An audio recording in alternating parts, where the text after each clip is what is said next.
I'm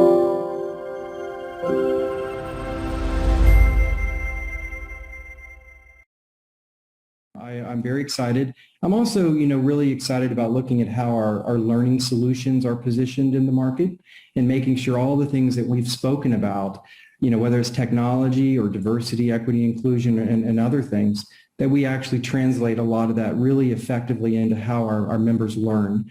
And I'm a firm believer that learning can be fun. And when people have fun learning, they tend to absorb a lot more than they otherwise would. So that might be one thought about some of the objectives I have in the coming years, is to build on some of the work you've done, obviously, and to start doing some things around learning and technology. So very excited. Thank you. Thank you very much, Dominique. I'm very excited to be here. I wanted to just make a comment about how wonderful the process is. The gamification of learning is something that I have found to be extraordinarily important to the profession. And I've had some experience working with it and always have been impressed with the outcomes. I really think it's the future of learning in many respects, because I think it's human nature to always know that exponential learning occurs when you're having fun. And I think that's one of the best things about what we're doing and the game that we're playing now, but also learning in general. So I'm excited to be here, and I appreciate the opportunity to represent IIA. Anthony, naturally, as we talk about continuing education today, we are talking about gamified training. So probably, what are your thoughts from a perspective on, would that be a bigger topic in the future?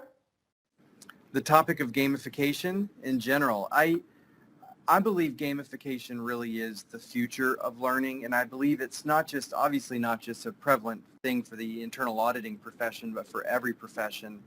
I think it's taken us a long time to either realize or remember that learning in a fun environment is absolutely more productive than sitting down and listening to a lecture. At least it is for me. I think I can speak for most people, and that we learn subject matter so much more readily by using gamification and gamified techniques.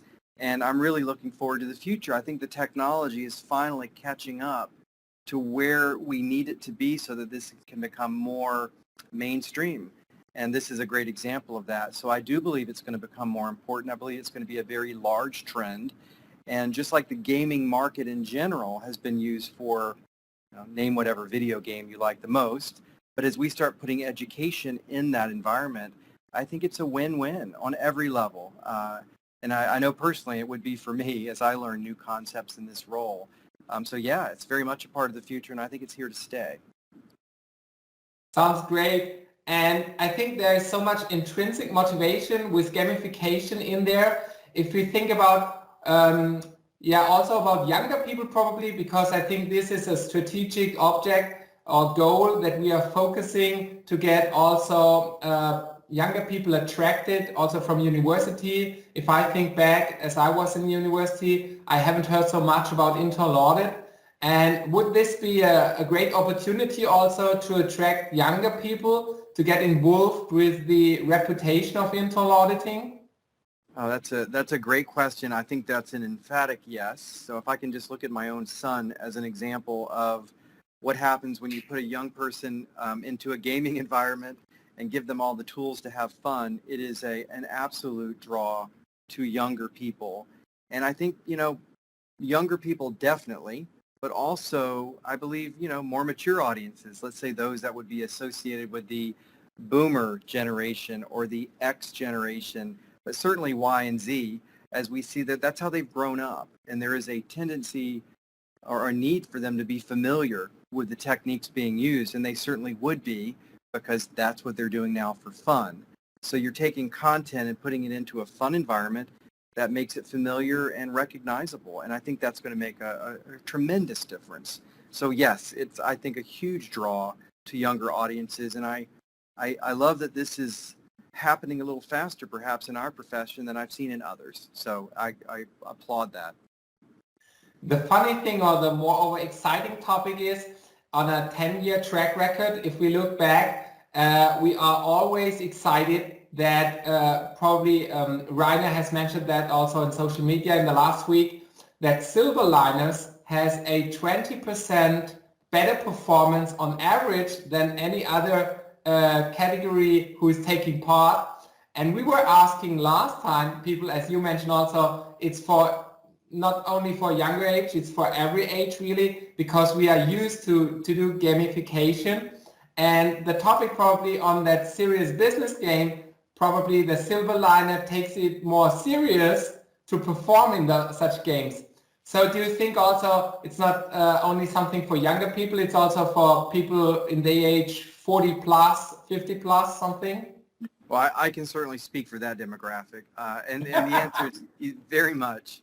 I mean, I think every generation has grown up with gaming as part of their environment. It's obviously become digital and a lot more sophisticated. But, growing up, I had mentioned to you earlier that concepts that were parlayed or relayed to me during gaming was unintentional. I mentioned to you the game Monopoly. Growing up, that was a popular game. But while you're doing that and competing against your friends, your siblings, you're learning about money, how money is used, how real estate works, how real estate clusters work, and how you can charge money for rent. And you walk away as a child with an intrinsic understanding of a market you don't even have an awareness of really in real life. And I think that's going to be a familiar feeling for people in the 40 plus crowd. And by the way, we did have electronic video games when I was younger. They just weren't quite as sophisticated as they are now, but it's appealing to every demographic. It's entertaining. It's sometimes with games and colors and sounds, it's mesmerizing. And it's a lot more stimulating to the senses than just sitting and perhaps reading or listening to someone speak. It engages you on multiple levels. And I think that's the beauty of it, is it is very mesmerizing. And if you make the content sophisticated and fun, it relays the message to every age group out there. And I'd say 40 plus going into even older ages. So yeah, it definitely appeals across every spectrum of our current demographics, from silver generation to baby boomer to X, and certainly the millennial and Z generations. And it makes so much fun seeing currently the demographics in the audit national teams. As I would say, we got 70% very experienced internal auditors with us. And on the other hand, younger people are probably only 30%. It's really great and have them talking about that and to feel their positive energy and motivation. So as we are focusing now on the grand final of the European Audit Championship, so from your point of view, what probably makes Gamified Training in conjunction with the Audit Championship so interesting for the people? Well, I think you're taking at least a perception of a complex subject matter, putting it into a fun gaming environment and watching learning happen so rapidly. I think it gives us the opportunity to make a topic like internal audit fun. And, those two don't typically go together. Any learned profession, you don't typically think fun. We could be attorneys, we could be doctors. I don't think anyone would say, well, that's fun. But you put that subject matter, and for us, internal audit would be auditing techniques, fraud detection. There's artificial intelligence, cyber, blockchain, all these very complex, difficult to read on a page concepts, and you put it in gaming environments, and these internal audit concepts are relayed so much quicker. And one of the most important strategies that we have at IIA is the need to upskill our entire profession. And these complex subject matter topics are not things that a lot of our members, including me, learned at university. So it is a way for us to quickly upskill a profession on concepts and topics that they may not be as familiar as they'd like to be on. So we can add a lot to that. Cyber, environmental, social, and governance reporting, or sustainability reporting as it's more commonly referred to in Europe. So there's a lot of opportunity for internal audit. Amazing. Really, that sounds such good. And I think a lot of people are now watching us, and we got a lot of pull also. For example, if we look a little bit ahead, Canada wants to start an all-Canadian Audit Championship in January or February. We have countries from Africa and Latin America calling. So what could be a good scenario for our internal audit profession if we look a little bit ahead for the Audit Championship competitions? Well, I think, having a global internal audit championship process would be an amazing outcome, right? It would allow so many dimensions of what you could do with that. You could use it for ways to demonstrate to a potential employer or a current employer that you have fully understood and mastered a topic in a way that probably is very understandable. For example, you could say, I was number 5 in Argentina, I was number 4 in Brazil, I was number 3 in the United States on this gaming topic of whatever it is in internal audit. And I think, well, there's a certain sense of pride that goes with that, but also a very utilitarian thing to give to somebody to say what you've learned. And it just allows so much. And it allows us to attract students, and I think it's going to be very, very helpful. And a scenario would be a global process around that, but also seeing this technology find its way into a corporate environment where we can teach all of our members, not just the students. I think the students are a must because it's fun and we need to attract young people into the profession. A very myriad of opportunities here, really, if you think about how that would look if it played out on a global stage. Amazing. I fully agree on that. And it's really a pleasure to work together with you and your teams here.